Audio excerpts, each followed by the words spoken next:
કરી મંગલ કર્યો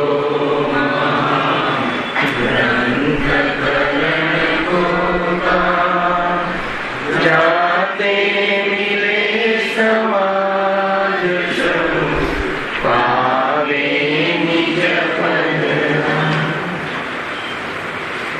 જે નિજ ભાવ સદા સુખ નિજનો કરો પ્રકાશ જે બહુવિધિ ભવ દુઃખ ધણી કરે છે સતાના.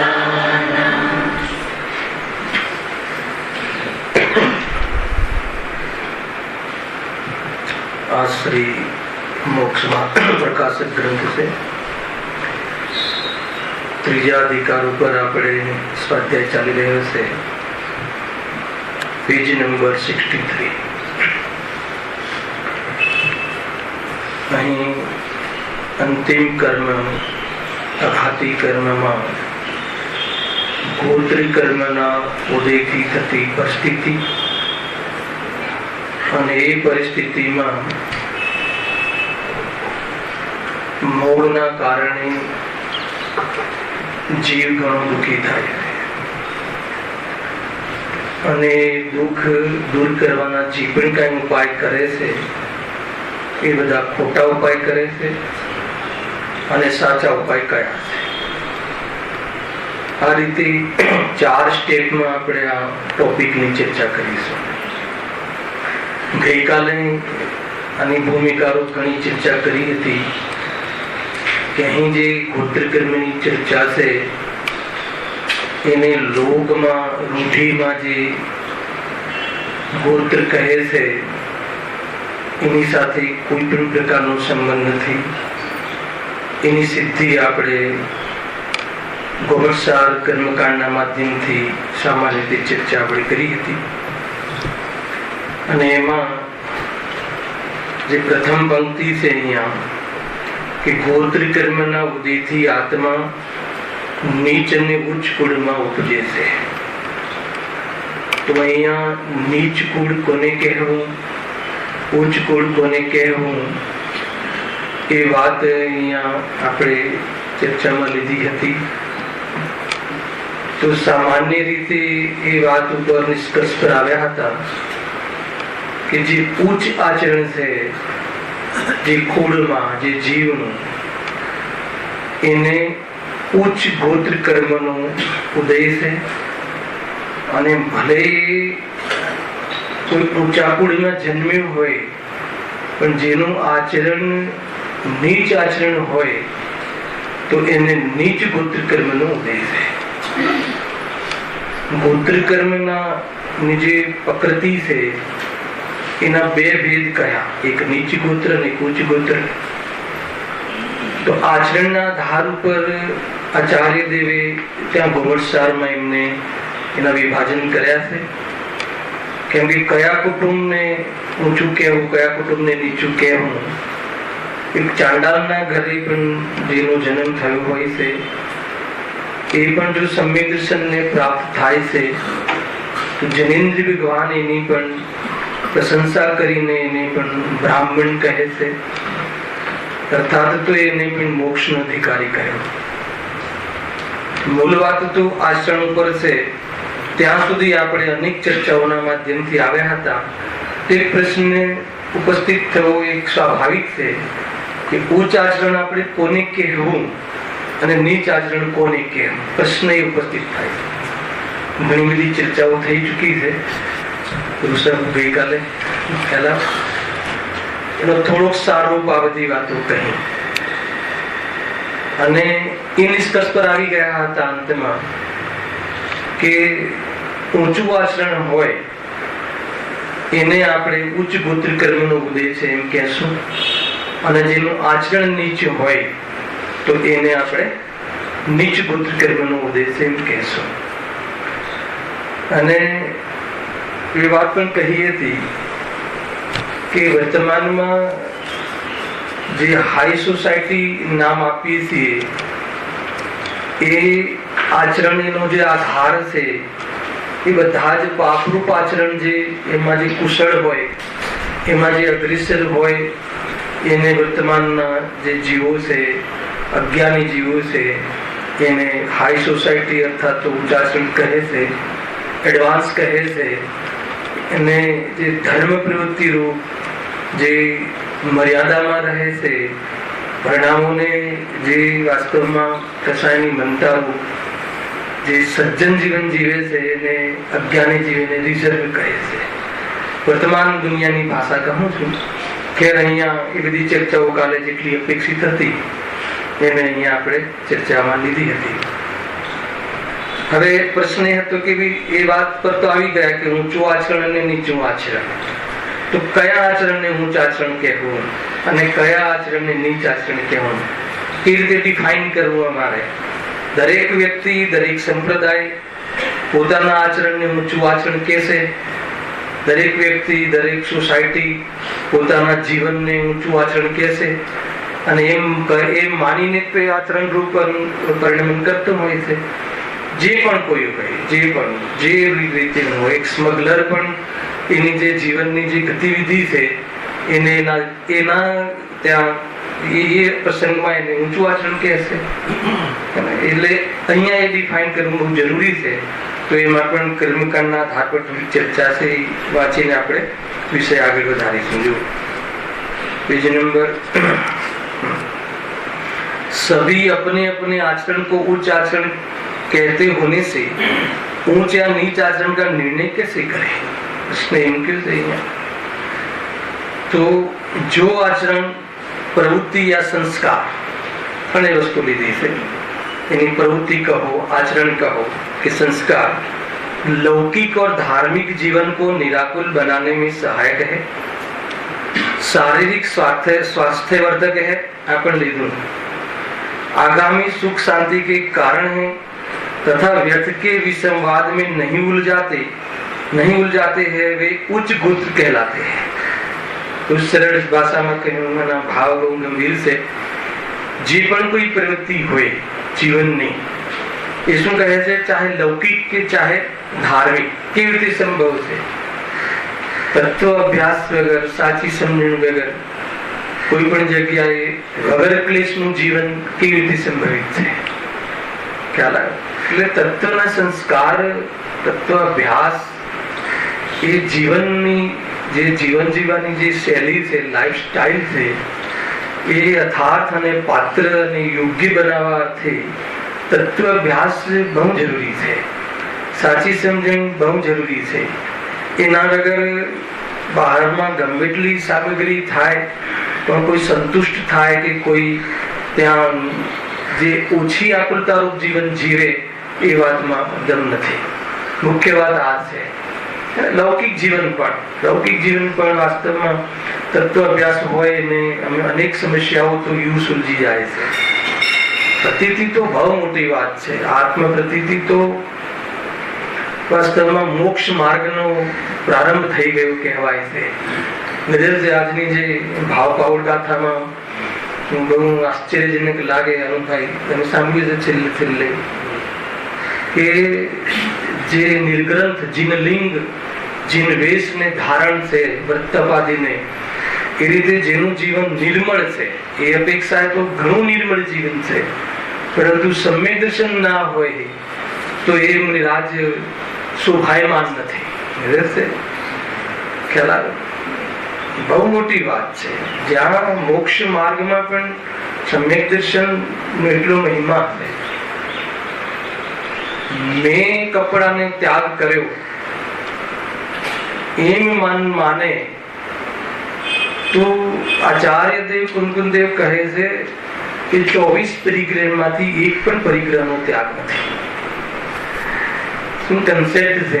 એક પણ પરિગ્રહ. શું વાત કરેલ છે? હે ને? સંયોગમાં ઘર નહીં, મકાન નહીં, વેપાર નહીં, સંયોગમાં વસ્ત્ર નહીં, અને ધર્મ બુદ્ધિ થી કોઈ પણ એવી ભાવના નહીં કે મને ભોગની સામગ્રી મળે. ધર્મ બુદ્ધિ થી નિર્ગન દશાને ધારણ કરે છતાં અંદરમાં એક શલ્ય હોય. કયું શલ્ય? કે મેં આટલો બધો ત્યાગ કર્યો તો કહે છે કે કાંઈ પણ ત્યાગ થયો નથી.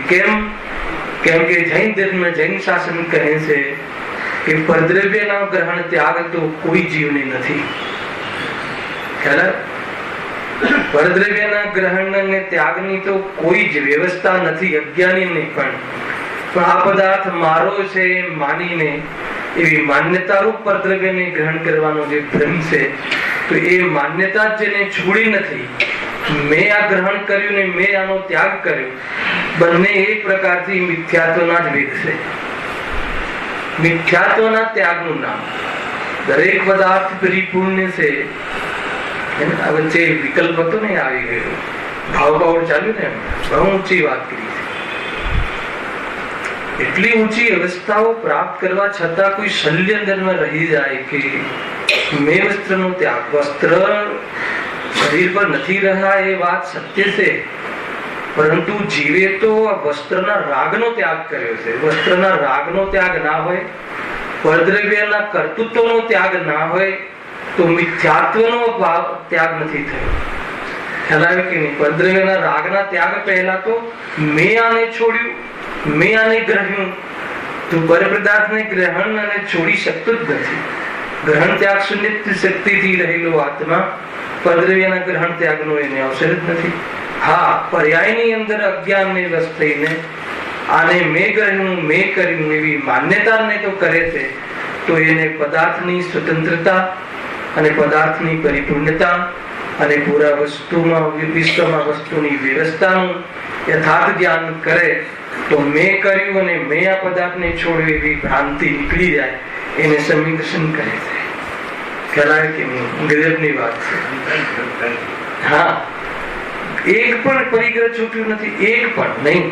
બહારમાં જે દેખાય છે એની કોઈ કિંમત નથી. અંતરંગ પરિણતિ में શું ધર્મ કોને કહે છે એની ચર્ચા આજે ભાવ પાવડમાં આચાર્ય કુમકુમદેવ પોતાના સંઘોમાં બિરાજમાન મુનિરાજોને કહે છે. શ્રાવકની વાતો પછી મુનિરાજોને કહે, હે મુનિ, જીનલિંગને તમે ધારણ કર્યું છે, હે ને? જીનેન્દ્ર જીન, મુનિરાજનો જીન, જીન હે ને? જીન, જીનવર, જીન વૃષભ આવે છે ને, જીતેન્દ્રિય જીન, જીતમો જીન આવે છે. તો આ તમે ત્યાગ કર્યો છે, એવો અહંકાર કર્યો છો, તો અહંકારના ત્યાગનું નામ તો ધર્મ છે. એકાગ્ર કેવી રીતે થઈ શકશો?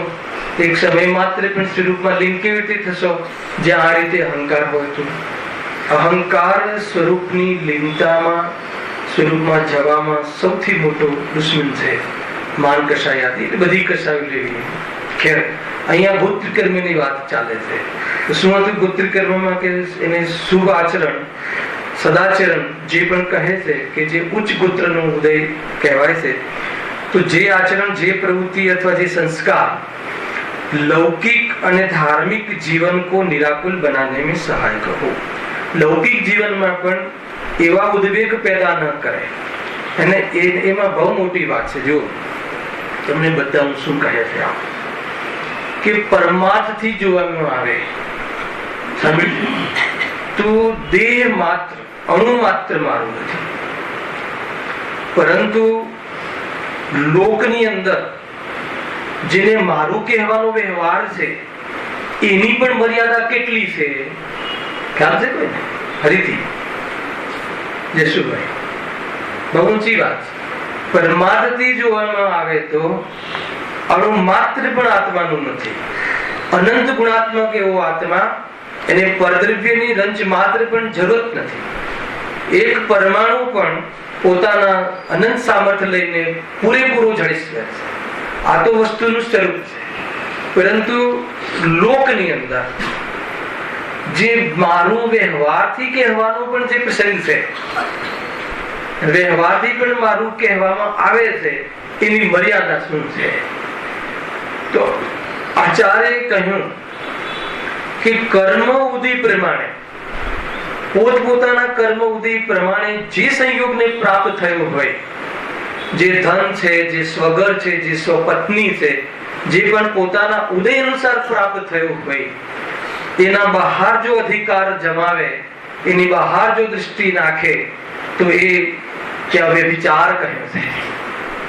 સમજમાં આવે છે કે જે તમને પુણ્ય પ્રમાણ મળ્યું છે, પોતે જે બાંધેલા પુણ્ય પ્રમાણ, જે આપણને બહારમાં સામગ્રી, જે આપણને માતા પિતા, જે આપણને પત્નીનો યોગ, જે પુત્ર પત્નીનો, પુત્ર પુત્રીનો યોગ જે થયો છે, એનાથી વધારે, એનાથી બહાર કોઈ ચાહના અધિકાર રાખવું તો કહે છે કે વ્યભિચાર. સમજમાં આવે છે ને? આ એગ્રીમેન્ટ છે. જેમ લોકમાં પણ, લોક વ્યવહારમાં પણ જે એગ્રીમેન્ટમાં જેટલા સ્ક્વેર ફીટ લખ્યું હોય એનાથી 1 સ્ક્વેર ફીટ પચાવવાની વાત આવે તો ત્યાં કોર્પોરેશન એને શું કરે છે? તોડી નાખે છે. ખ્યાલ આવે કે નહીં? તો આ વાત સમજવા જેવી છે. તો બહારના આચરણ અર્થાત તો બહારનું જ્યાં કહ્યું ને કે લૌકિક જીવન, ધાર્મિક જીવન નિરાકુલ, ત્યારે તમે તમારા ઉદય પ્રમાણે છે. કેમ અમારે આવો ઉદય? અને હવે પૂછો, કોને પૂછો? અહીંયા તો ઉદય થી રસ છોડાવવો છે ને તને હજુ ઉદય નો રસ છે. ઉદય ઉદયમાં છે, બહારની વસ્તુ બહારમાં છે, તારામાં ક્યાં આવે છે? એને જાણવા વાળો તો તું છે. ખ્યાલમાં આવે કે આ રીતે સમજવા જેવી વસ્તુ છે ભાઈ. કે સમુદ્રમાં બહુ પાણી હોય સમીરભાઈ, અને તમારો લોટો 1 લીટરનો હોય તો એ લોટામાં પાણી કેટલું આવે? સમુદ્રમાં તો ઘણું જલ છે. હવે તમારો લોટો 1 લીટરનો છે તો એટલું જ પાણી આવે ને. ખ્યાલ આવે શું કહું છું? એટલે પુણ્ય સમજે ને, લોકમાં તો ઘણી સંપત્તિ છે પણ તમારા પુણ્ય પ્રમાણમાં મળી છે ને, એને વ્યવહારથી મારું કહેવું, વ્યવહારથી મારું માનવું. માનવાની વાત કહું છું, પરમાર્થથી ના માનવું. હે ને? આનું નામ અનેકાંત છે. વ્યવહારથી માનવાનો અર્થ જ એ થયો કે તારું નથી. આ વાત વ્યવહારથી તો મારું ખરું ને. વ્યવહારથી મારાનો શું અર્થ? કે ખરેખર મારું નથી. વ્યવહારમાં નિશ્ચય છુપાયેલો છે. એ જો દેખાઈ જાય અને એને પ્રાપ્ત થઈ જાય તો સમ્યક એકાંતને વરે છે, આત્મદૃષ્ટિ થઈ જાય છે. જયેશભાઈ સમજમાં આવે છે વાત? શું કહ્યું? એને વ્યવહારથી મારું છે ને. અરે કોઈ પદાર્થ વ્યવહાર છે, કોઈ પદાર્થ નિશ્ચય છે, કોઈ પર્યાય નિશ્ચય છે. જે પદાર્થ જેનો છે એને કહેવું, બતાવવું, જાણવું એનું નામ નિશ્ચય છે. અને એને પ્રયોજનવશ એને બે વસ્તુને ભેળવીને કહેવી, જાણવી એમનો વ્યવહાર છે. એ પર્યાય. શરીર વ્યવહાર છે કે નિશ્ચય છે? બતાવો. શરીર વ્યવહાર છે કે નિશ્ચય છે? અરે શરીરને આત્માનું જાણ કહેવું, આત્માનું બતાવવું એ વ્યવહાર છે. એ પરિસ્થિતિ એ શરીર અને આત્માને એક કરીને કહેવું. કેમ એક કરીને કહો છો? પ્રયોજન. શું પ્રયોજન છે? બતાવો. પ્રયોજન શું છે? ફટાફટ રાજુ. એ બે જુદા છે એ જાણવા માટે. બે વસ્તુ ભેગી કરીને કહેવું એ વ્યવહારનો વિષય છે. એમાંથી એ ફલિત થાય છે કે બે ભિન્ન છે. ખ્યાલ? બીજું એમાં જે કર્મ, પૂરું કર્મની પોઝિશન જાણવાના અર્થે. શું છે કર્મની પોઝિશન? કે ભાઈ આ જે તું પણ જે પણ કોઈ પર્યાયને પ્રાપ્ત થયો છે એ પર્યાય મિથ્યાત્વ નથી. એ પર્યાય જે પણ પર્યાયને પ્રાપ્ત થયો છે એ પર્યાય કોઈ દોષ નથી. તે શું છે? કે એ પૂર્વે કરેલા અપરાધનું ફળ છે. ગજલ છે. બેસે છે આ શરીર અને એકદમ હિટ ફિટ શરીર મળ્યું હોય, બરાબર એકદમ અપ ટુ ડેટ સેલિબ્રિટીમાં. એ શાનું ફળ છે? પુણ્યનું કે પાપનું? પુણ્ય પાપના ભેદ નહીં કર. આત્મા અશરીરી છે, એની શોભા સિદ્ધ અવસ્થામાં છે. એટલે એ સિવાય જેટલી પણ જયારે ચીજો બહારમાં સંયોગને પ્રાપ્ત થાય છે એ આત્માની શોભા નથી. એનો અર્થ એ થઈ ગયો કે પૂર્વમાં કરેલા અપરાધનું ફળ છે, વિરાધનાનું ફળ છે. અને જ્ઞાનીઓને જે 2-5 ભાવમાં એ વસ્તુ મળે છે એમની અપૂર્ણ સાધનાનું ફળ છે. ખ્યાલ આવે કે નહીં? એ રીતે છે. આચાર્ય કુંદકુંદ દેવ 7મા ગુણસ્થાને, અહીંયા 6ઠા 7મા ગુણસ્થાને બિરાજતા હતા. 6ઠું 7મા ગુણસ્થાનનું ભાવ વાસન હોય ને, મિથ્યાત્વને 3 ચોકડીના કષાયના ભાવપૂર્વક પ્રચુર આનંદનું વેદન સ્વરૂપમાં ડૂબેલા રહેવું, એવું સ્થિરતા, એવી પોઝિશન છોડી અને અત્યારે જે ચીજને પ્રાપ્ત થયા છે ક્યાં છે? અત્યારે દેવગતિ 4થા ગુણસ્થાને. તો બતાવો પ્રગતિ કરી કે શું થઈ ગયું? સુખનું ડાઉન થયું કે સુખનું વધુ થયું? 4થા ગુણસ્થાન. તો એ કયા પરિણામનું ફળ છે? કહેશે કોઈ? કયા પરિણામ ફળ? થોડી તાકાતથી કહો. સુખ પરિણામ મજા ના આવે. શું કહો બરાબર? કયું સુખ પરિણામ? સમયસાર કહ્યું ને, સમયસાર લખ્યો ને, સમયસાર લખવાનો ભાવ આવ્યો એનું ફળ.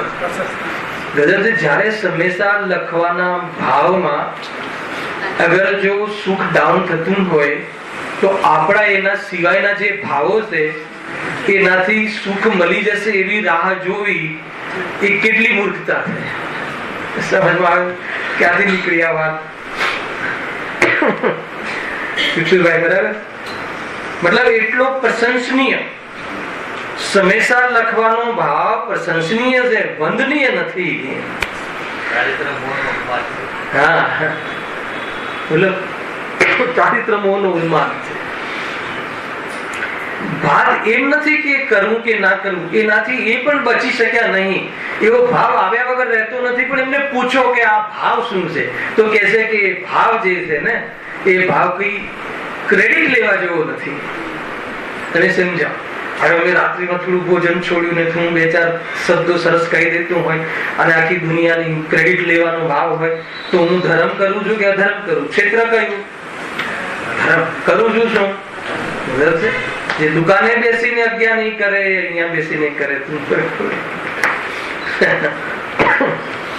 બહુ ચેતવા જેવું છે, બહુ સાવધાન રહેવા જેવું છે. વાત ત્યાંથી નીકળી કે એ કયા આચરણને અમે ઉચ્ચ આચરણ કહીએ, કઈ રીતે ડિફાઇન કરીએ?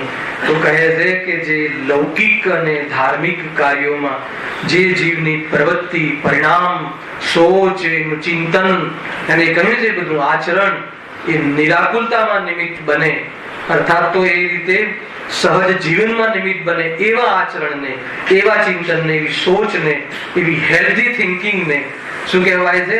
ઊંચ આચરણ કહેવાય. જન્મ્યો ક્યાં એની સાથે કોઈ મહત્વ નથી. કેમ કે જન્મ અને મરણથી રહિત શુદ્ધાત્મા છે. જન્મથી જોવાનું નથી, જન્મથી રહિત જોવાની વાત છે. એમાં ક્યાં જન્મ્યો એની કોઈ કિંમત નથી. સમજમાં આવે છે કે ભાઈ એ તો આ જીવ છટી જાય છે ને, કેવી ક્યાંથી આવ્યો અને ક્યાં ગયો એ જે જાણવાનું કહે છે ને, વૈરાગ્ય લેવા માટે. આવા વાળી ચર્ચા છે, હમણાં આવી જશે કદાચ આજે એ કેન્દ્રીય જીવ. કાં તો તમે 200 કલાક વધારે તો આવી જશે. રિકવર તો કરવું પડે ને. 2 દિવસ ગયા દિવાળીના, એક અલગથી દિવસમાં બોલાવવાની તમને ઈચ્છા થાય છે, પણ એમ ના થાય ભાઈ 1 કલાક આજે રવિવાર વધારે લઈ તો આપણે દિવસ રિકવર થઈ જાય. સમજમાં આવે છે? આને ઊંચ આચરણ કહેવું, કોને ઊંચ આચરણ કહેવું એની ચર્ચા છે. જે આચરણ, જે ચિંતન, જે મનન, જે આપણી એટીટ્યુડ, જે પ્રવૃત્તિ, જે આપણી જીવવાની પદ્ધતિ લૌકિક કાર્યોમાં કોઈને અડચણરૂપ ન થાય, એક એક વાતમાં તાકાત છે. અને હર સમય મતલબ કે આપણા નિમિત્તથી કોઈ જીવ ભયભીત ન રહે. આપણું જીવન જ એવું વિતરાગી ને જીવન જ એવું ઇનોસન્ટ હોય કે આપણે કોઈ માતા બહેન આપણને જોઈને કે આપણે બાજુમાં બેઠા હોય તો એ ડરનો અનુભવ ના કરે. એવું આપણું વર્તન, એવું જીવન, એવી સોચ, એવું પરિણામ હોવું જોઈએ. ખ્યાલ આવે છે કે બહુ મોટી વાત છે. એ રીતે કોઈ આપણું દરેક કાર્ય, બહુ મોટો વિસ્તાર છે આનો, તમને સામાન્ય કોઈ પણ આપણને લઈને કોઈ જીવની કશાય વિશેષ ન થાય. કેમ કે કશાયથી દુઃખ થાય છે એવું મને રિયલાઇઝ છે, તો મારા કારણે કોઈ જીવની કશાય વધે એવી મારી કોઈ પ્રવૃત્તિ ન હોવી જોઈએ. કોઈની દુઃખતી નસ દબાવવાની આદત ન હોવી જોઈએ. શોર્ટકટમાં એકદમ ચાલુ ભાષામાં કહેવાય કે બોમ્બેની બંબૈયા ભાષામાં આપણે એને જાણી જોઈને છળી કરીએ એને, અને છે જીવ રાખી નહીં એને. જ્ઞાનમાં તો દોષ નથી ને, જ્ઞાનમાં દુઃખી નથી થતો. એને તું જ્ઞાન કરાવીશ તો અજ્ઞાનતા હોવાના કારણે દુઃખી થશે. એવા જીવનના કાળા પાના યાદ કરાવવા જેવા નથી. જે વસ્તુ ભૂલવી છે એને યાદ કરે છે, યાદ રાખવી છે એને ભૂલી જાય. એ અહીંયા કહે છે આચરણનો સિદ્ધ આટલો છે. મિથ્યાત્વને લઈને કયો ભાવ આપણે બાકી રહ્યો છે? અનંત વાર કર્યા છે. કોની સામે આગળ છે, કોની નિંદા કરી, કોને બહારમાં મતલબ કે એક્સપોઝ કરવા માંગે છે, અને પાછું બીજાને એક્સપોઝ કરી અને પાછી શાંતિ થાય છે તો કહે છે કે કેમ? અરે એને તને કર્મ થિયરી પર પણ વિશ્વાસ નથી એની યશ પ્રકૃતિનો ઉદય હશે તો તારું એક્સપોઝ કરવાની પ્રવૃત્તિ એને વધારે વોટિંગમાં નિમિત્ત બની જશે. ખ્યાલ આવે કે નહીં? સમજમાં આવે છે કે નહીં? પરંતુ તારું ગુરુ જરૂર થશે. તું ફ્યુચરમાં પણ દુઃખી થાય એની તૈયારી કર્મ બંધ કરીને કરી રહ્યો છે. આ આચરણ જીવને સંસાર વધારે છે, દીર્ઘ સંસારી બનાવે છે, સંસાર છૂટવાના પ્રસંગો ન આવે એવા કાર્યો કરે છે. સાચા દેવશાસ્ત્ર ગુરુ ન મળે, નિમિત્તો ન મળે એવા જે ભાવો કરે છે એને નીચ ગોત્રનો ઉદય રૂપ જીવન છે એમ કહી શકાય. આવે ને બહુ પ્રેરણાવાળી આ બધી વાત છે. એને હંમેશા સાંભળવાની આદત હોય તો આ જે સાંભળવાની આદત ન રાખે તો હંમેશા નહીં જશે. હેને અંદરમાં ભીગેલો જીવ નહીં હોય તો એનું એ તત્વ જ્ઞાન પણ ભવ હેતુ નિમિત્ત બનશે. ગેરંટી છે, ગેરંટી છે.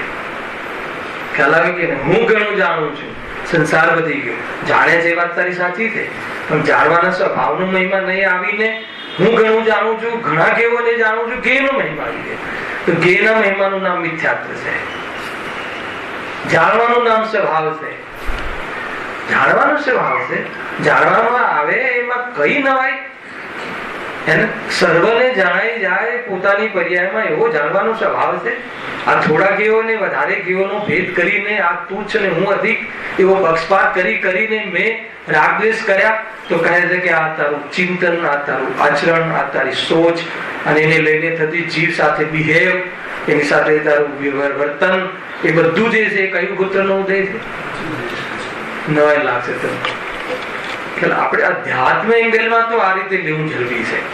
બાકી જેનો વ્યવસાય, જેનો વેપાર, રોજીરોટી, પોતાના જીવન નિર્વાહ માટે જેનું જીવન હિંસક છે, હિંસક પ્રવૃત્તિથી ભરપૂર છે, કોઈ જીવોની કિંમત કર્યા વગર પણ એની હિંસાની કિંમત પર પણ પોતાની રોજીરોટી મેળવવાની જેની વાસના છે, જેની વૃત્તિ છે, એ વ્યવસાય વાળા જીવોને નીચ કુટુંબ અર્થાત તો નીચ ગોત્રના ઉદય રૂપ નીચ કુલ કહે છે. હવે આમ આપણે ક્યાં ફિટ થઈએ છીએ? ખ્યાલ આવ્યો કે ક્યાં મતલબ ક્યાં એના વગર? અરે બધા જ વગર રોટલા વગર જીવન હોય છે. ખ્યાલ આવ્યો કે અને જેટલા રોટલા જોઈએ છે આ જીવનમાં આયુ કર્મને માટે, હે ને, તો એ આયુ કર્મ હશે તો રોટલા ઓટોમેટિક આવી જશે અને એટલું પુણ્ય તો લઈને જીવ આવ્યો હોય. કઈ મોટી વાત છે. બહુ વૈરાગ્ય વાળી વાતો આગળ આવવા વાળી છે. બહુ પેશન્સ રાખજો. એ રીતનું જીવન છે. જેના માટે જીવન મળ્યું છે એના માટે આપણે પ્રયાસ કરતા નથી. અરે રોટલા ખાઈને અને મોટા મકાનો લઈને તો કેટલી વાર આ જીવ મળી. કોઈ નવું નથી આપણા માટે, અપૂર્વ નથી. 4 લોકો એમ કહે કે 100 કરોડ કમાઈને મર્યો તો એમાં કયું તારી મતલબ કે યશ પ્રકૃતિ થઈ? કઈ એમ મોક્ષે ગયા, નિર્વાણને પ્રાપ્ત થયા. જગતનો કણ કણ એ તહેવાર મનાવે છે. જન જન નહીં, કણ કણ. સમજમાં આવે? બહુ ઊંચી વાત છે ભાઈ. નિર્વાણને પ્રાપ્ત થાય એટલે શું? હવે ફરી આવવાના નથી.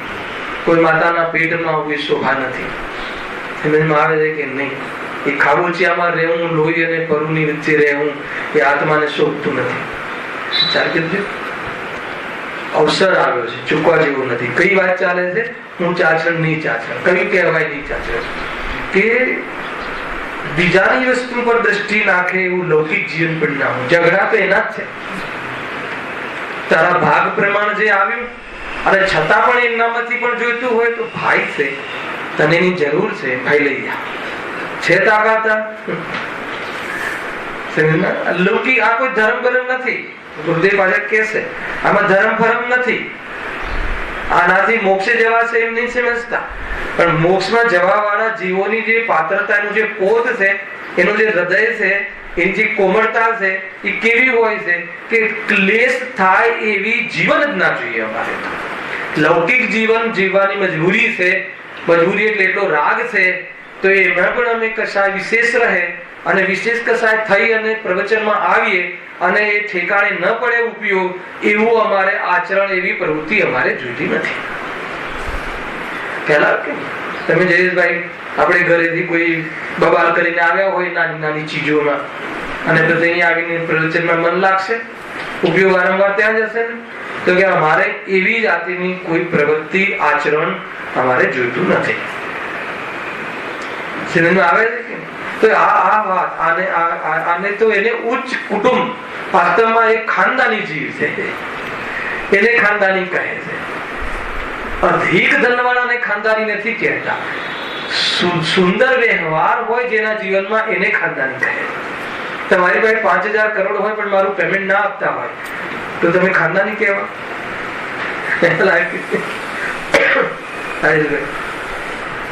બરાબર છે. જેનો સુંદર વ્યવહાર, ધન કશું ના હોય પણ ટાઈમ એ આપણે લોકમાં પણ કોને મતલબ કે સજ્જન ગણીએ છીએ. તો એવી જેની નીતિ છે, એવી જેની સોચ છે, અલૌકિક જીવનની વાત કરું. અને આ બધું આ થીમ વગર, આ જાણ્યા વગર, અર્થાત તો આ જાણ્યા પછી એનો રસ આવ્યા વગર, અર્થાત તો જેને આમાં આ વાત સત્ય લાગ્યા વગર કોઈ જીવન કોઈ સુંદર હોઈ શકે એમ સંભવ નથી. એટલી બધી વાતો છે આમાં. जो आचरण, प्रवृत्ति या संस्कार लौकिक और धार्मिक जीवन को निराकुल बनाने में सहायक है, शारीरिक स्वास्थ्य वर्धक है. और ये કેમ લીધું? જેનું ભક્ષ્ય ભોજન હોય એને એનું જે બધા કહે ને તમારું જીવન જ એવું છે કે રાત્રિમાં ભોજન નહીં, 6 કલાક ડિસ્ટન્ટ ભોજનની વચ્ચે બધું, એને ઊંઘવાનો ટાઈમ ફિક્સ, આટલી ફિક્સ, તો જીવ બીમાર કેવી રીતે પડે? ન પડે. ખેર કથન માત્ર છે, એ તો બધા કર્મના ખેલ છે, પરંતુ કોઈ એ રીતનું એમાં તો મેઇન કશાયની તીવ્રતા નથી હોતી. જીવોની હિંસાના ભોગે અમારી લાઈફસ્ટાઈલ નથી એમ આત્માર્થીઓ જીવ કહે છે. અને એને લઈને જે આપણું પરિણામ શાંત રહે છે અને બીજા જીવોને પણ નિરાકર. ઘણી બધી વાતો છે. અમે દિનચર્યાનો પાઠ લીધો તો એને એમાં માનો ખાલી એક વહેલું ઉઠવું જોઈએ, એના આધાર પર એટલી સિદ્ધિ કરી હતી ઋષભ, તમને એમ લાગે કે શું વાત છે. એટલું એમ કે વહેલા ઉઠવાથી શું લાભ થાય છે એની ચર્ચા કરી હતી કે દરેક કામ પોતાના યોગ્ય સમયમાં ક્રમબદ્ધ પર્યાને કન્સિડર કરીને છે. હેલા તો એક તો તમારી 7 વાગ્યાની જોબ હોય કે 7 વાગ્યાની તમારી સ્કૂલ હોય, 6:45 ઉઠે તો એ ઘરમાં રામાયણ મહાભારત થાય કે ના થાય? ધડાધડ ખ્યાલ આવે કે નહીં? તો કહે છે કે એ બધા જે આચરણો છે એ યોગ્ય આચરણ, લૌકિક જીવન પણ જીવતા આવડવું જોઈએ એમ કહે છે.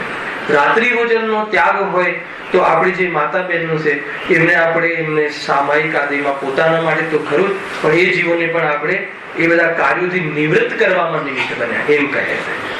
તો એ સમયમાં એ સામાયિક આદિ કરી શકે છે. મંદિરમાં કોઈ પ્રવચન, કોઈ વિદ્વાન આવ્યા હોય, કોઈ સાધુ આવ્યા હોય તો એની પાસે જઈ શકે છે, એને વિચાર વિમર્શ કરી શકે.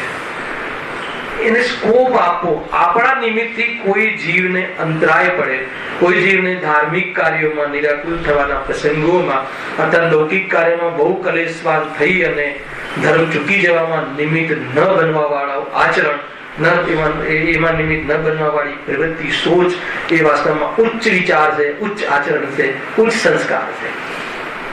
અને એવી સોચ હોવી જોઈએ. જે પણ કઈ એના જીવનનું જે પણ કઈ થવાનું છે એના કર્મના આધીન છે એમ કહી અને આપણે જેમ કરવું એમ કરવા દો, એ સોચ ઠીક નથી. છે તો એમ જ, પરંતુ આ રીતે સોચ કરવાથી પોતાના જીવનમાં નિરાકુરતા નહીં આવે, અવસર પણ નહીં આવે. એની ચર્ચા છે. જો आगामी सुख शांति के कारण है तथा व्यर्थ के विसंवादों में नहीं उलझाते हैं.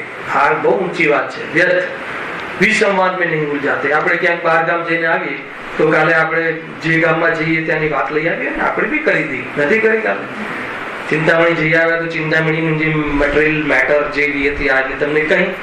તો ઘણા જીવને એવી આદત હોય ને કે ભલે યાત્રાએ જાય પણ ભગવાનના દર્શન 5 મિનિટ, પૂજા અડધો કલાક, એને કોઈ શાસ્ત્ર સ્વાધ્યાયનો ક્રમ ના હોય તો પછી આખો દિવસ કરે છે. એટલે કોઈની ને કોઈની વાત આવ્યા વગર રહે નહીં. તો હવે એ જીવને તમે પછી એને કોઈને એનો વિષય આપ્યો, તમે જાણો, તમે ઓલું જાણો. હવે એના જ્ઞાન તો એક તો અલ્પ, જ્ઞાન તો અલ્પ, એમાં પાછા એને ઘણા વિષયો ઉભા કર્યા હોય કમાવા ધમાવાના. થોડો 1-8 કલાક એને સ્પેસ આપ્યો, ઉપયોગને ચાન્સ આપ્યો, એમાં તમે એને સબ્જેક્ટ આપી દો વિચારવાનો, એટલે એટલું પતી ગયું. એનું જ્ઞાન તો ત્યાં ફિનિશ થઈ ગયું. એની યુટિલિટી કરવાનું સમજમાં આવે છે કે નહીં? શું જરૂર છે એ અહીંયા લખ્યું છે ને, આ તો કહે છે કે આ નીચ કામ છે, આ નીચ કામ છે, આ ચિંતન ઠીક નથી. કીધું કે સાચી વાત કરું છું. તમને એમ લાગે કેમ આજે એકદમ લૌકિક વાત, લૌકિક લાગે છે એને શુદ્ધાત્માની વાત કરો ને તો શુદ્ધાત્માને એવી જંજીરો પહેરાવી દીધી છે ને, એમાંથી કાઢવા માટે એક એક જંજીરની ચર્ચા ખ્યાલ આવે કે એ અંદરમાં પ્રકાશી રહ્યો છે, ત્યાં નજર નથી પડતી તો કેમ નથી પડતી એની ચર્ચા છે. સદાકાલ જાગતો જીવ ઉભો છે, બોલીએ ટોપ, પણ મેં ટોપ બોલ્યું એટલા ભાવમાં એ જાગતો જીવ ઉભો છે, ત્યાંથી ત્યાં નજર જવાનું બંધ થઈ ગયું. જ્યાં આટલી વાત હોય તો બહારના જે પંચેન્દ્રિયના ભોગ અને બહારના 5 પાપોની જે વિકથા છે એ કથાઓ અને એને કોઈના જ્ઞાનનો વિષય ક્યારે પણ નહીં. તમે કોઈ નાટક જોઈને આવ્યા તો ક્યારે કોઈને ના કેવું કે સારું છે, એમ કેવું છે મારું. એના 3 કલાકનો ઉપયોગ બરબાદ કરવામાં નિમિત્ત છે. પહેલા તો સ્વયં ના જોવું, એ બધા તો વાસ્તવમાં પાપના અડ્ડા છે. 5 ઇન્દ્રિયોના ભોગ કેવી રીતે થાય એના અડ્ડાઓ છે. હે ને એ કોઈ વખત તમે થિયેટરમાં ફિલ્મ કરતા ત્યાં શું બતાવે છે એમાં? ખ્યાલ 5 ઇન્દ્રિયના ભોગોનો અડ્ડો છે કે નહીં? તો એ અહીંયા કહે છે ને, व्यर्थ के विसंवाद में नहीं उलझाते हैं. કોઈ એના ધ્યાનનો વિષય બન્યો હોય તો કોઈ જીવને એને એ વિષય બનાવીને એના ઉપયોગને લૂંટવાનો ભાવ એને નથી હોતો. એ વાત ધ્યાનમાં. મંદિરના ઓટલે જેટલી નિંદા થાય છે એટલી ઘરના ઓટલે નહીં થતી હોય. એમ કેમ છે? અરે અહીંયા આટલો સુંદર વિષય ચાલ્યો હોય તો બહાર જઈને ભાઈ શું વાત હતી, અરે આપણે ક્યાં ઉભા છીએ, ક્યાં સુધી ભટકીશું, તો એ બી ચર્ચા હોય, એકબીજાને પ્રોત્સાહિત પ્રેરિત કરવા માટે અનેક જગ્યાથી અટકાવ. આજે સાંજે મળજો, આજે સન્ડે છે, આપણે 1 કલાક બેસીશું. ખ્યાલ આવે કે નહીં? એમ એ રીતનું જીવન હોવું જોઈએ. પેલા થોડો કાચો પડતો હોય અને કોઈ કહે હા આવીશું, અને 1 કલાક તમારે એ બધી તત્વ ચર્ચા હોય. આ બધું પણ એક માઇન્ડ રાખે છે માર્ગમાં. એવું નથી કે આની કોઈ કિંમત જ નથી. હા, આમાં સંતુષ્ટ થઈ જાય તો વાત બીજા રસ્તે ચાલી જાય છે. એ વાત ખાલી એટલું એલર્ટ રહેવું જરૂરી છે. એમાં એમ થાય કે હા મેં ઘણું કર્યું તો કે વાત નથી, કશું નથી કર્યું. જે માટે કરવાનું છે એના માટે આ તો થવાનું જ છે, પણ એમાં સંતુષ્ટ થઈ જાય, એમાં ધર્મ માની લે, એમાં પુણ્ય બંધાય, એમાં બહારમાં અનુકૂળતા, બહારમાં યશ મળે ને બહારમાં વાહ વાહ થાય તો વાહ મેં તો ધર્મ બહુ કર, અને પછી ક્યાં જાય? મોક્ષે જાય. ધ્યાન રાખો જોઈએ. એકદમ સહજ. બહારમાં ધાર્મિક પ્રવૃત્તિ આ તે બધું હોય ખરું, પણ એની જગ્યાએ છે. એનાથી પ્રભાવિત થવા જેવું નથી. આત્મા અપ્રભાવી છે. પુણ્યની અમને જરૂર નથી. પુણ્ય આવે ખરું, પણ એની અમને વાંચા નથી. એના ફલની અમને જરા પણ એમાં અમને કદર નથી. બહારમાં પદાર્થો મળવારૂપ પ્રવૃત્તિ થાય પણ એમાં અમને રસ નથી. જોડે આવી જાય કરે શું? ઘઉં સાથે ચીલ પાકી જાય પણ ચીલ અમારે પકાવવાનો કે પાકનો એ અમારી દ્રષ્ટિ નથી. અમે તો પ્યોર એનો જે પાક છે ઘઉં પર અમારી દ્રષ્ટિ છે. આ રીતનું એક ચિંતન એનાથી વિપરીત આવી ગયું બધું પાછી લઈએ. इससे विपरीत जो आचरण प्रवृत्ति या संस्कार लौकिक और धार्मिक जीवन को आकुलता में बनाने में सहायक है, शारीरिक स्वास्थ्य के लिए हानिकारक है. આ બહુ ઊંચી વાત છે. તમે અપક્ષનો પાઠ ગણો ને કે 8 પ્રહરનું ઘી અને મતલબ કે 24 કલાકના મસાલા ને અંતર્મુહૂર્તનું મીઠું ને એનાથી બનાવેલું ભોજન હોય, સમજજો. પરંતુ એ ભોજન પણ તમને કોઈ રોગમાં નિમિત્ત બનતું હોય, પણ સ્વાદના લીધે તમે ખાવાનું ના ચૂકતા હો તો એ ભોજન ભક્ષ હોવા છતાં અભક્ષ છે. ડાયાબિટીસ હોય અને શુદ્ધ મીઠાઈ ભોજન કરે તો એના માટે અભક્ષ છે. કેમ કે અંદર એક આત્મા બિરાજમાન છે અને એને આકુલતા પહોંચે છે દૂધમાં. તો એ આત્માને મૂળ તો આ જ આત્માની વાત છે ને. મૂળ તો બીજાના આત્માને દુઃખ પહોંચાડવાની વાત તો ગજબ છે. મેં પરજીવને હણ્યો કે પરજીવને મેં બચાવ્યો, બંને મિથ્યાત્વ છે. એને બચાવવાનો ભાવ પુણ્ય ભાવ છે, મારવાનો ભાવ પાપ ભાવ છે, બધામાં ધર્મ ભાવ નથી. એની પાત્રતાના અનુસાર એ જે બચાવવાનો ભાવ આવે એ વાત જુદી છે, પણ એ ધર્મ નથી. ત્યાં તો એ વાતમાં ઉડી જાય છે. પણ અહીંયા આ જીવને પણ ઉપયોગ એમાં દુખી દુખી રહે, આત્મકલ્યાણના વિચારને યોગ્ય ન બને, પરિણામ તો કેવા ભોજન અને એવા ખાવા પીવાની જે એ શારીરિક સ્વાસ્થ્યની વિરુદ્ધ કથન છે. હિંસા તો ભરમાર છે, અને સ્વરૂપની હિંસા તો જીવ, એ જીવના જે સ્વાદીઓ થઈને એ નિરંતર કરે છે. એ છે બહારનું ખાટું મીઠું ગળ્યું મોડું એમાં સુખ માનવું, એ આત્માની હિંસા છે. એવું લાગે છે કોઈ દિવસ? લાગે છે કોઈ દિવસ? એમાં મને સુખ ભાસે છે તો પછી વળી આ આત્માનું સુખ કેવું હશે એવો વિચાર આવે જીવને. અને બહારમાં પુણ્ય ફાલ્યું હોય અને એની વ્યવસ્થા મળે અને બરાબર એમાં ચૂકાવે અને એને કહીએ કે ભાઈ મોક્ષમાં સુખ છે, તો કે આનાથી વળી બીજું સુખ કઈ હોઈ શકે? માને કોઈ? સમજવા જેવી વાત છે કે हाँ, आगामी क्लेश के कारण है तथा व्यर्थ के विसंवाद में उलझाने वाले हैं, वे नीच बुद्ध कहलाते हैं. એમ કુલ મળીને ઉચ્ચ આચરણ અને નીચ આચરણની અપેક્ષાએ અહીંયા કર્ણના યુગના આધારે આપણે અહીંયા ચર્ચા કરી. હવે મૂળ જે વિષય છે એને હું જરા આગળ વધારું છું. ગોત્ર કર્મના ઉદયથી આત્મા નીચ કુળમાં, નીચ અને ઉચ્ચ કુળમાં ઉપજે છે. એની ચર્ચા થઈ કે નીચ કુળ ને ઉચ્ચ કુળ શું છે. ત્યાં ઉચ્ચ કુળમાં ઉપજતા પોતાને ઊંચો માને છે. ખ્યાલ આવ્યો? બહારમાં ઉચ્ચ કુળ એટલે જેનો વ્યવસાય આદિ અહિંસક આદિ હોય એમાં જન્મે, ઉચ્ચ આચરણથી ઊંચો માને તો પણ મિથ્યા થશે. તો ઉચ્ચ કુળમાં જન્મે, જૈન સંપ્રદાયમાં જન્મે એટલે જૈન કે ઇન્દ્રિયોને જીતે એટલે જૈન. સમજ આવે કે આ વાત સમજવા જેવી છે.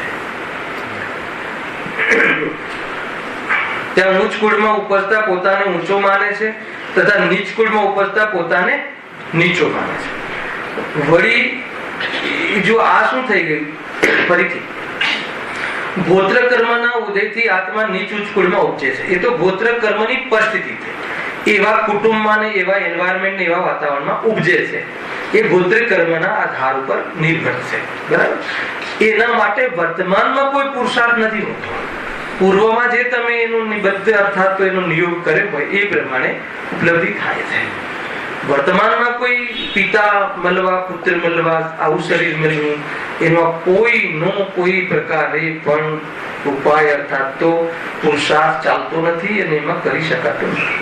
પરંતુ પૂર્વમાં જે કર્મ બંધ હોય એ પ્રમાણે હવે એમાં સુખ દુઃખ નો પ્રોબ્લેમ નથી. ત્યાં સુખ દુઃખ ની પરિસ્થિતિ નથી. એ તો સુખી દુઃખી અનુભવાય, સુખાભાસુ એવી પરિસ્થિતિ. હવે જો મોહ પેદા થયો, ત્યાં મોહ હોય તો જ શું થયું? મોહ.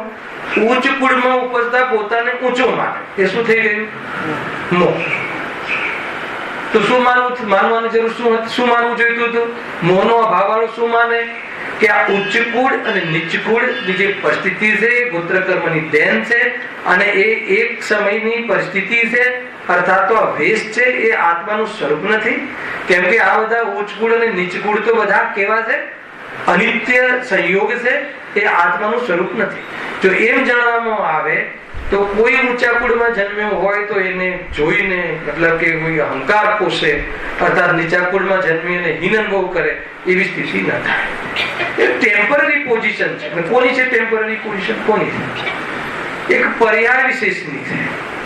ખ્યાલ? પરમાર્થથી મારી નથી. એ વાત જો કેમ મારી નથી? કેમ કે ટકતી નથી, કેમ કે રહેતી નથી. પરમેનન્ટ રહે એ મારી ચીજ અને એ પરમેનન્ટ રહેતી નથી. તો એમ માનવાથી શું થશે? તો કે એ મોહ તૂટી ગયો, ઊંચા નીચાનો પક્ષપાત મટી ગયો. અને એ મટી જતા શું મટ્યું? ક્લેશ મટી ગયો. ક્લેશ મટતા શું મટ્યું? દુઃખ મટી ગયું. શું પ્રયોજન છે? સુખી થયું. તો ગોત્ર કર્મ દુઃખી કરી શક્યું? કોને કરી શકે? કોને નિમિત્ત બને? કે જેને મોહ હોય એને. અને જેને મોહ ના હોય તો ગોત્ર કર્મમાં પણ દુઃખી ના થવું હોય તો એને મોહનો અભાવ કરવો, અર્થાત તો સ્વભાવનો આશ્રય કરવો. બસ આ બધા જે સિમ્પટમ્સ છે કોઈ બી જગ્યાએ આ રીતે ચાલે તો જીવ સુખી થાય. વળી કુલ પલટવાનો ઉપાય તો તેને કઈ ભાસતો નથી. શું કરવું? આવી ને આ વાત. તમે નક્કી કરો કે મારે તો આ કુટુંબમાં જન્મવું છે, તો એમ થોડી છે. એ તો જે હતું એ ફિક્સ છે, એમાં કોઈ ઉપાય થઈ શકતો નથી. જ્યાં જન્મ્યો ત્યાં બરાબર. પરંતુ એ જે કુટુંબ મને મળ્યું છે, એ કુટુંબ મળ્યું છે આત્માને સંયોગમાં, એ વાત બરાબર છે. પણ આત્માને કોઈ કુટુંબ હોતું નથી, કેમ કે કુટુંબ અહીંયા રહી જાય છે ને હું ચાલુ છું. ગમે એટલો મતલબ કે ચક્રવર્તી પદમાં પણ મતલબ જન્મ લીધો હોય તો એ અહીંયા એ હીરાના પલંગ પર સૂતો હોય અને એક સમય પછી નરકમાં. બતાવો કયા કુટુંબનો અહંકાર કરો. બીજા સમય જોઈએ તો ક્યાં ગયા શુભમ ચક્રવર્તી મહારાજા, ક્યાં ગયા તો કે નરકમાં છે. હવે એને આ ચક્રવર્તી કુટુંબ જે મળ્યું છે એને બહારમાં, એનો અહંકાર શું કામ આવે? અને એ જ નરકમાં જન્મેલો જીવ હેને આવતી 24 પ્રથમ તીર્થંકર. હવે નરકના એ ગોત્ર કે નરકનું જે પણ બહારમાં એન્વાયરમેન્ટ મળ્યું એનાથી હીન અનુભવ કરવાથી શું મતલબ? કોઈ બી જગ્યાએ કોઈ બી બહારની તમે બહારમાં આ જીવ ઝુંપડપટ્ટીમાં રહે છે, આ જીવ પેડર રોડ પર રહે છે. આ ભેદ કરીને જીવે પોતાના મગજને ખરાબ કરી નાખ્યું હે ને. કોઈ પણ લાભ નથી. ચેતન તરીકે જો ત્યાં જન્મેલો જીવ પણ પૂરેપૂરું ચેતન હે ને.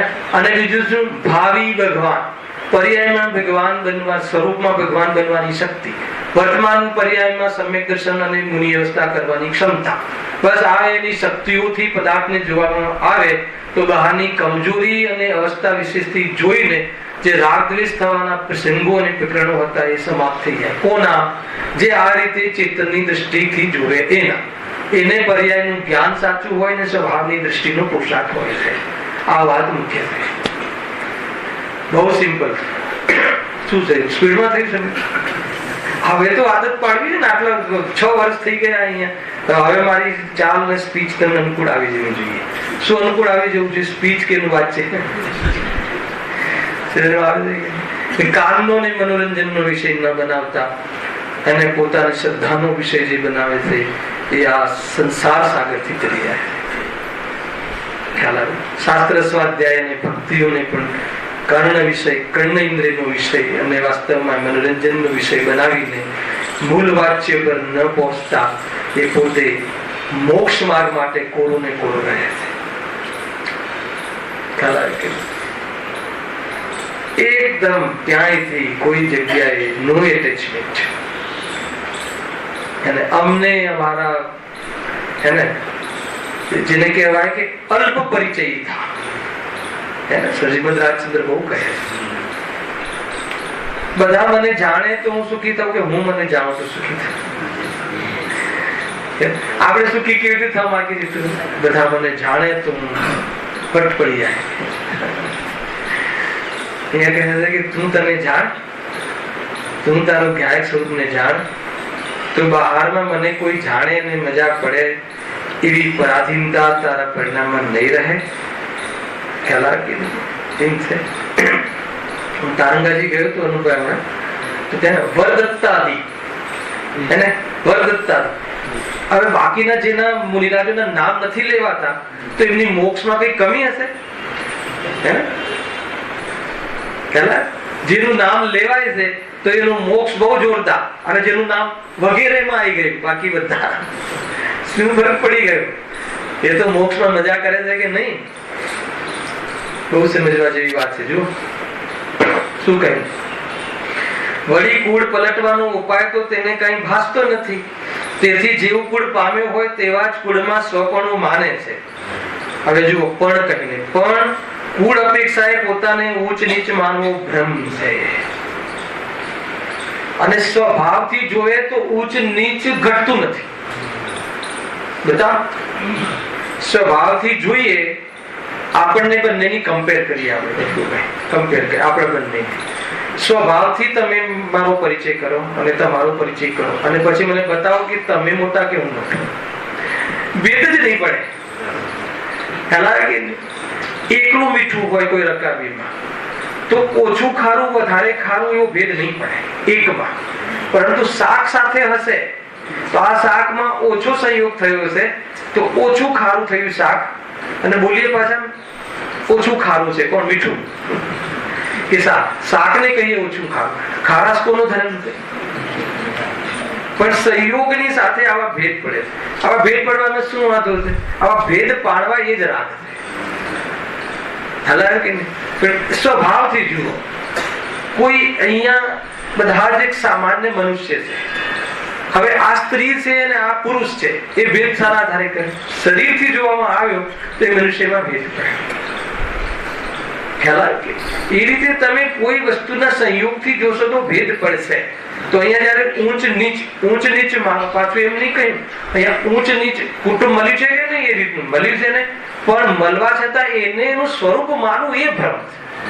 ક્ષણિક સતને ક્ષણિક સત સ્વીકારો, એને ત્રિકાળ સત તરીકે સ્વીકારવું એ ભ્રમ છે. ક્ષણિક સત છે, પર્યાયમાં રાગ છે, સંયોગમાં શરીર છે, મનુષ્યનું શરીર છે, અને એ આટલી ઘડીનું છે, આટલા કલાકનું, આટલા દિવસોનું, આટલા વર્ષોનું એનું એક પરિસ્થિતિ છે, બધું છે. પણ એને લઈને પોતાનું સ્વરૂપ કે આ મારું સ્વરૂપ માની લેવું, તો કહે છે કે એ તારી માન્યતાને ઠેસ પહોંચવાની તૈયારી છે. ક્યાંક એનો વિયોગ થવાનું.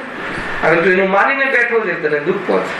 સિમ્પલ લોજિક છે, બહુ સુંદર વાત છે. જો પણ કુળ અપેક્ષાએ પોતાને ઊંચ નીચ માનવો ભ્રમ છે.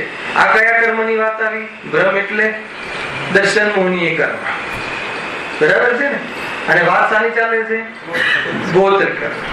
ગોત્ર કર્મ ઊંચા કુટુંબ નીચા કુટુંબની પરિસ્થિતિ સર્જતું હતું, અને મોહ હતો એ વખતે આ આને લઈને આ જીવ ભ્રમ પેદા કરીને સુખી દુખી, સુખી થતો તો દુખી થતો, સુખી થતો તો સુખી દુખી કેમ બોલીએ છીએ આપણે?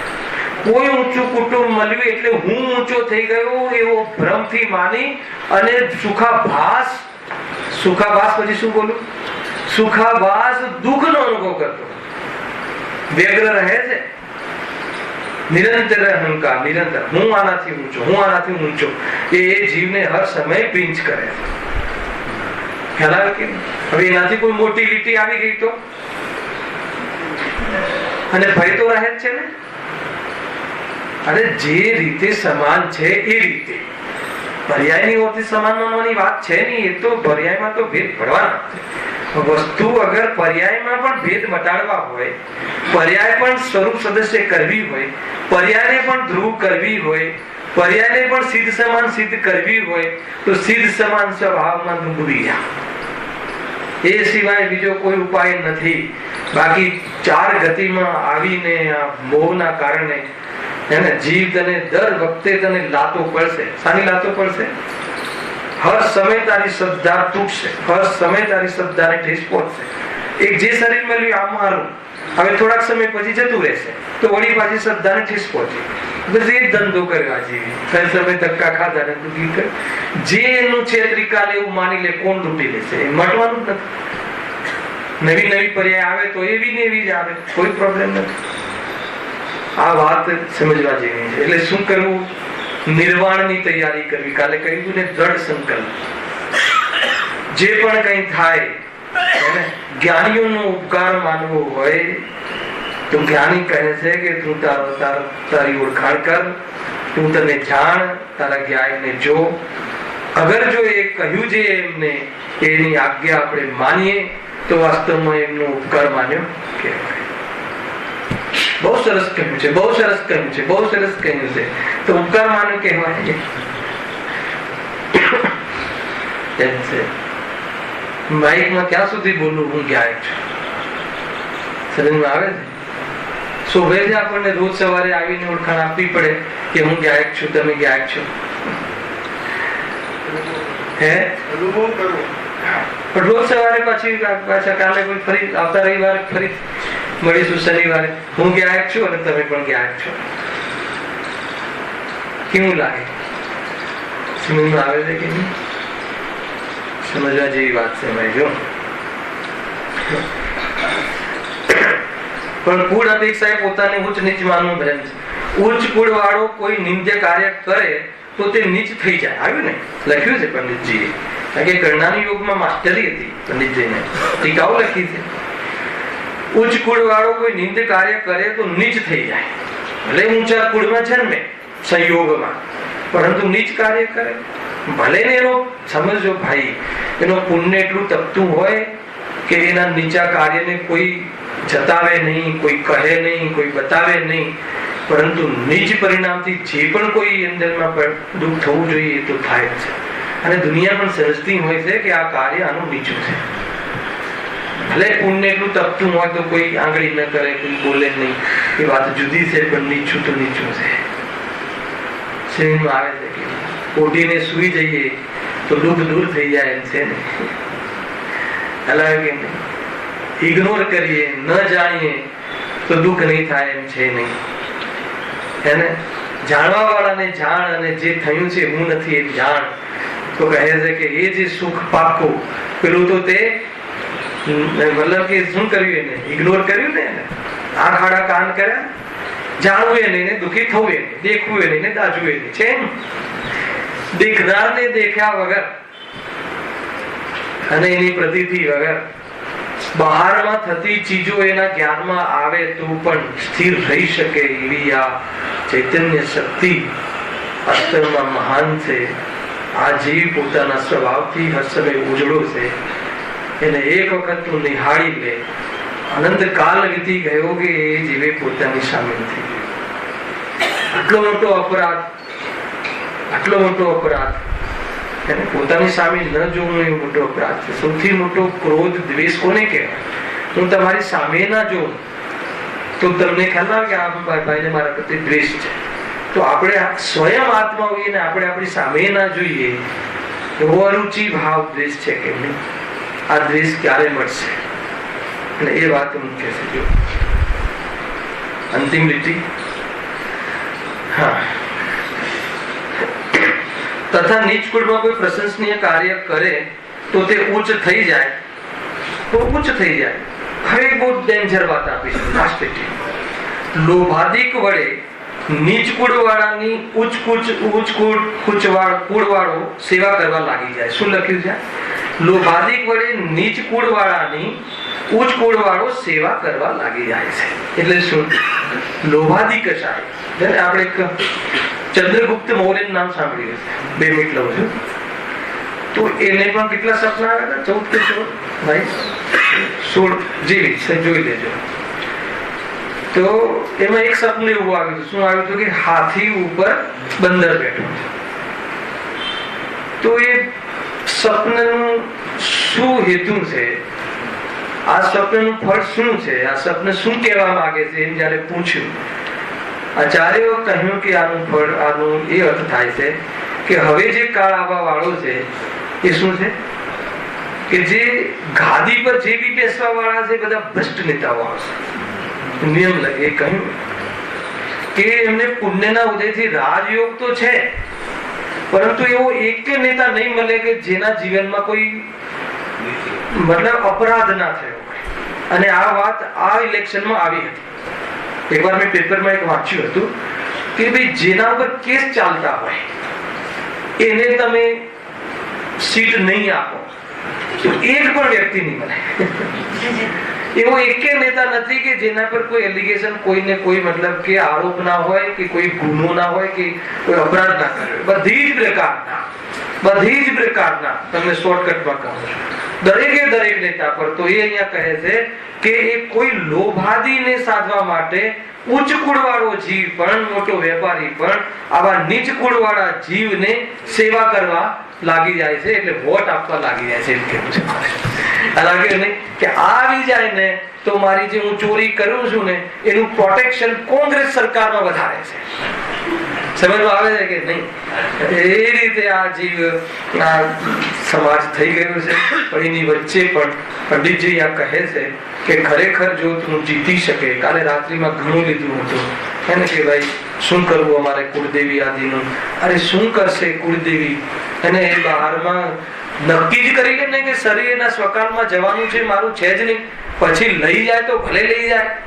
પરંતુ સાચા દેવશાસ્ત્ર ગુરુ અને વાસ્તવમાં વિતરાગી દેવ અને એને જે માર્ગ બતાવ્યો છે સત્ય છે. આ પ્રમાણે ગોત્ર કર્મની હજુ અડધી ચર્ચા બાકી છે. નેક્સ્ટ શનિ